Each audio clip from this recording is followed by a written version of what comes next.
Yeah, I think one that stood out to me was when they decided that they were going to be sold to Disney. And I guess I gravitate toward the failure moments because those to me are ones where I love when people admit failures and they just are honest about it. And then they just say, I tried this, it didn't work. I tried this, it didn't work. I tried this, it didn't work. And I tried this, and then it did work. Like they figured out. So he got up in front of his whole team. And you can just imagine if you're this kind of startup, super creative, all these creative people, you got this great culture going. You've had some serious movie success. It's a well-oiled machine. It's going well.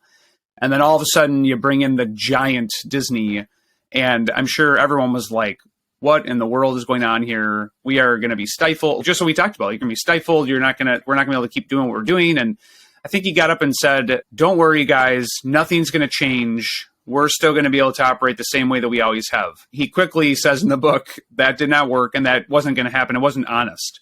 And so then he gets up in front of the group again and tries to change the message a little bit, but it still didn't work. And he said, I had to get up in front of the group, I think 3 or 4 more times and basically admit, because we're all adults and we can read between the lines. We're pretty smart people. Because I think he says, of course we're going to change. That's what Pixar does. But we're going to change in our Pixar way. But yeah. Just, more Disney people.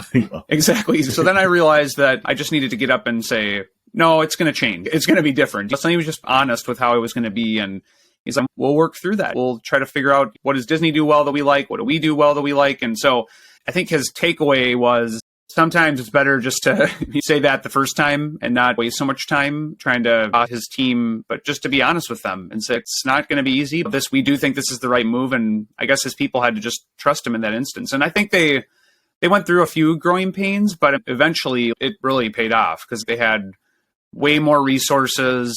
He said something like the team grew from 25 to 1,500, I think it was, or something. Yeah.